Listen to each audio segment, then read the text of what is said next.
Lesson 8. Did Jesus have a life purpose? Part 2. Last time we looked at John's life purpose statement of Jesus. I've come to give you life and life to the full. And Luke's, for the Son of Man came to seek and to save the lost. Now we're looking at Matthew and Mark. They share a purpose statement. And we're going to dip into Mark's rendition. Let's begin with a bit of background. And they were on the road going up to Jerusalem, and Jesus was walking ahead of them, and they were amazed. And those who followed were afraid. And taking the 12 again, he began to tell them what was to happen to him. They're on the road. They're headed to Jerusalem, and everybody is nervous. Jesus is out in front, just like power walking towards Jerusalem, and they know something is up. And now he tells them very specifically what's up. In fact, this is the third time. He predicts his death. With such specificity, he mentions it would be in Jerusalem, the very city. That he would be betrayed to the chief priests. That's very specific. They would hand him over to the Gentiles, who would then crucify him. But on the third day, he would rise again. They don't hear any of this rising again stuff. But they do know that the hourglass is thinning. And so anybody who wants chief seats when Jesus gets to Jerusalem, they can't imagine he's going to be killed. That must be metaphor or something. They think he's going to sit on a throne.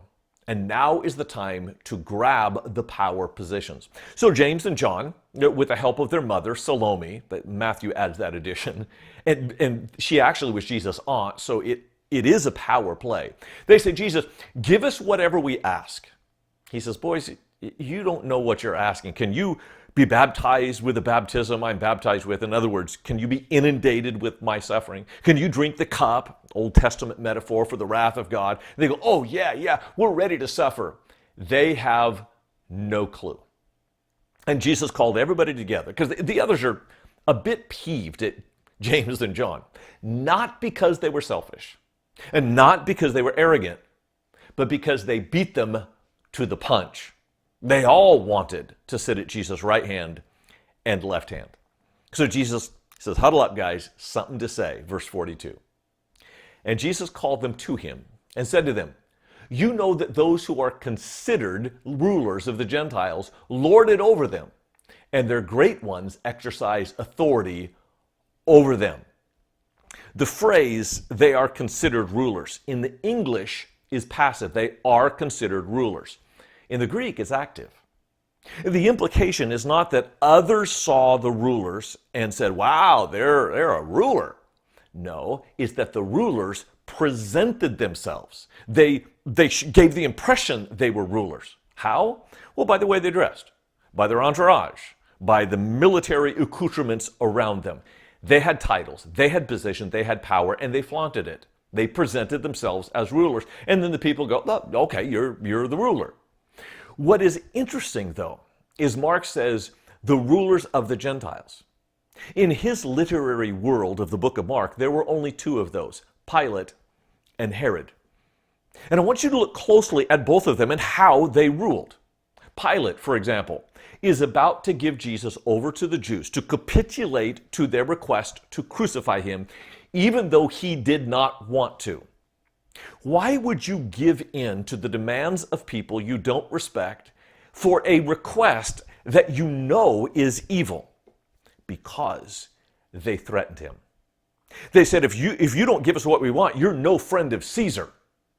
And because his political career was more important than his integrity, Pilate caved in to their request. You see, Pilate was a ruler of the Gentiles. But like all rulers of Gentiles, he was ruled by his desire to be seen as a ruler. The second character in Mark is Herod. You probably know a bit of his story. On his birthday, they throw a big party, and everybody's celebrating. And Herod's wife, his illegal wife that he stole from his half-brother Philip, that wife sent her daughter to her stepfather to dance. And it was a little more risque than the lambada. This is PG-17 stuff. And Herod, of course, hook, line, and sinker says, "Oh, my dear, ask whatever you want, up to half my kingdom, and I'll give it to you." She goes and consults with her mother, and her mother says, "Ask for the head of John the Baptist on a platter." She hated John. Herod sobered up quick. He gave in to the request of his pubescent stepdaughter. Why? Because he was ruled by his desire to be seen as a ruler. And so it is with rulers today. When you present yourself as a ruler and you use your power for self-promotion and self-protection, you will always be ruled by your desire to be seen as a ruler. And Jesus said, it's not going to be so among you. And he gives this statement in verse 43 that is the genesis of what we call servant leadership. He says, "But it shall not be so among you. But whoever would be great among you must be your servant. And whoever would be first among you must be slave of all. For even the Son of Man came not to be served, but to serve, and to give his life as a ransom for many." There's a couple of really important lessons here. It starts with Jesus. The way he served was to use his power for the powerless. Not self-protection, not self-promotion. He truly became a servant to those he desired to lead. And if you're not a servant of those you desire to lead, not only are you not like Jesus, but you will always be a slave to your desire to be seen as a leader. But the second thing that's really important in this is the lesson for James and John. Yes, Jesus is going to die for the sins of the world, and that's the way ultimately he will serve as a servant those he wants to lead. But he calls us to the same. Notice that James and John were not rebuked for their request. They were told how to be significant leaders by becoming a servant to all. And here's something we all need to take away from this lesson. Jesus' cross saved the world from her sins, but the cross of the Christian saves society from hers.